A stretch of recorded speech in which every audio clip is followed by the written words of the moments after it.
It's a war for the female you want. It's a competition. Every man's trying to get her. It's a war for the car you want. It's a war for the money you want. As a man, you shouldn't be waking up going, how do I get happy? As a man, you wake up and say, okay, how do I perform? Because what we said earlier is absolutely true. It's player versus player, my friend. Unfortunately, and it's an unfortunate reality of the world, is that it's player versus player.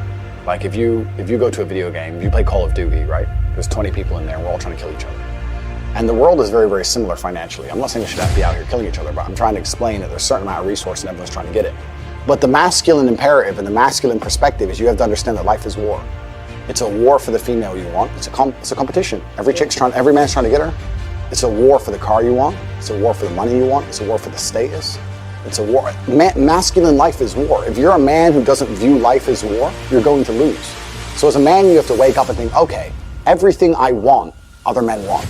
I have to outcompete every other man to get it. So how am I going to do that? Am I going to do that by living in the moment, ignoring my phone, having a fun picnic?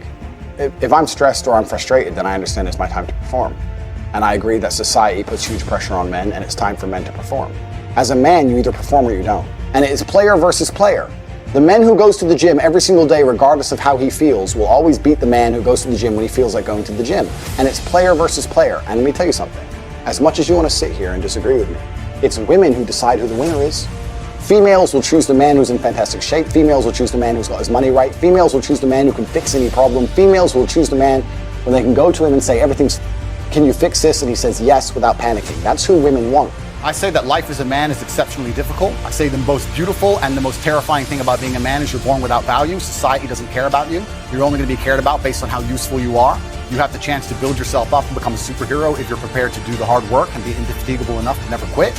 But if you're going to stand around and wait for a handout, nobody's going to ever respect you. And I think that a lot of people have forgotten about how difficult and how competitive it is as a man. We're always in constant competition with each other. And it's your duty as a man to stand up and say, I want to be as important and strong and good-hearted and God-fearing as possible, and I need to work hard to achieve those things. And the dangerous thing about overly emotional men is that they're dangerous. They're genuinely dangerous. This is what's crazy. All these people who talk about toxic masculinity and how bad it is for men to be traditionally masculine. A traditionally masculine man does things he doesn't feel like doing because it is his duty to do them. He charges into the building because it is his duty. Not because he feels like it, because it is his duty. We're now teaching the new generation of men that they don't have duty and they can just act on their feelings and act how they feel, and they don't have to act as a man should. Do you know what happens when you get men who just act how they feel? You get school shooters, you get violence, you get rapists. Men who do not control their emotions are dangerous. If you find a man who is stoic, he's not going to hurt people. He's going to sit and think about his actions very carefully, and he's going to be a good man who protects and provides for his family. If you find a man who just acts out on impulse and does whatever he feels like, you're going to find a dangerous man. Sitting here telling men to cry more and act with their feelings and it's okay to feel this way, that way, etc., and have no self-control. That is why we have the problems we have in the world. Absolutely and utterly wrong. So when they talk about toxic masculinity, they have it completely inversed on its head, completely and utterly wrong. We need to be teaching stoicism. We need to be teaching young men to understand that the world is very, very difficult. It's hard to be a man. You're going to feel bad sometimes. You need to suck it up and perform anyway. Depression is the ultimate motivation. Oh, you're depressed. Okay, so if you come along to me and you tell me you're depressed, I expect to see a huge list of what you're achieving per day. If you're unhappy with your life, if you're depressed, I don't expect you to be popping pills and sitting laying in bed. I expect you to give me a huge list of everything you're achieving per day. Depression's a fantastic motivation, but people are told the opposite. No, you feel depressed, that's wrong. You should be happy anyway. Take the pills, stay home, take some time off. Complete garbage. You're depressed? Okay, get up, go for a run, lift more weights, make more money, get a second job, get more girls. Like, you can outrun depression. I'm a man who's always believed, and I think every man understands this, action over inaction. And I think it was General Patton who said, a good plan today is better than a perfect plan tomorrow. You gotta do something, and you gotta do something fast. Yeah. You're just sitting around talking about it and hoping for things to get better. Has never, I don't know about you gentlemen, but every time I ran out of money in my bank and I thought I'm gonna sit around and hope for something to come, it never really worked out. Right. It never worked out, It's like, you can't be sitting around waiting for things to happen to you. Also, I think, especially in the West, a lot of people's problems are all in their mind. And I'm not saying that mental conditions aren't real, because absolutely some are. But I try and explain to people, look, the only thing on the planet you have genuine control over is your state of mind. Like, you can't even control your health. You might get hit by lightning. You can't control other people. You can't control the weather. You can't control anything. The only thing you can affect in genuine real time is how you feel in your head. Oh, I get really shy and anxious. I'll say, so? Right. Oh, okay, that must be horrible. No, so? Do it anyway. Yeah, but I'm shy. I don't care. No one cares. The whole world doesn't care. Nobody cares. You go. If you could drop dead tomorrow, the world wouldn't care. The sun's still going to rise. People are still going to go to work. So you're going to sit here and worry about speaking? When people come to me and say, I'm not happy, I say, why should you be happy?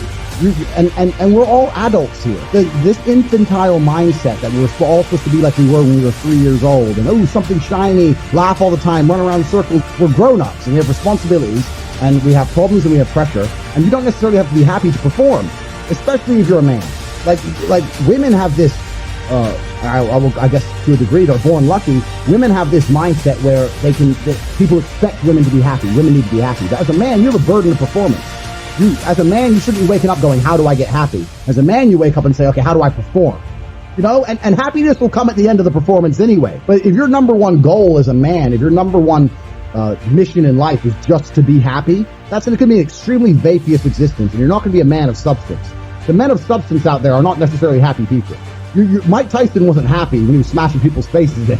That's not how you get there. You don't get there being happy. It's not. It's just a complete, the whole mindset, the whole idea that, we all need to be happy all the time is the reason you have men on the streets taking drugs, looking for a quick fix. They don't want to do any real work to get any genuine fulfillment. So they end up shooting drugs, running around being fools. Motivation isn't real. Everyone says motivation is not real. Discipline is real. I do not feel like training, but I still train, because I'm a disciplined individual. You don't get to go through life only doing the things you feel like doing. Do you know who gets to do that? Beautiful women. Beautiful women get to do what they feel like doing. As a man, you have to do the things you're supposed to do, because what we said earlier is absolutely true. It's player versus player, my friend. And I wake up and I decide, even though I don't feel like working, I'm going to work my ass off. And you wake up way down there, a peon, and you can't be bothered to work. What chance do you have against men like you? You don't stand a chance. Thanks for watching. Don't forget to like and subscribe.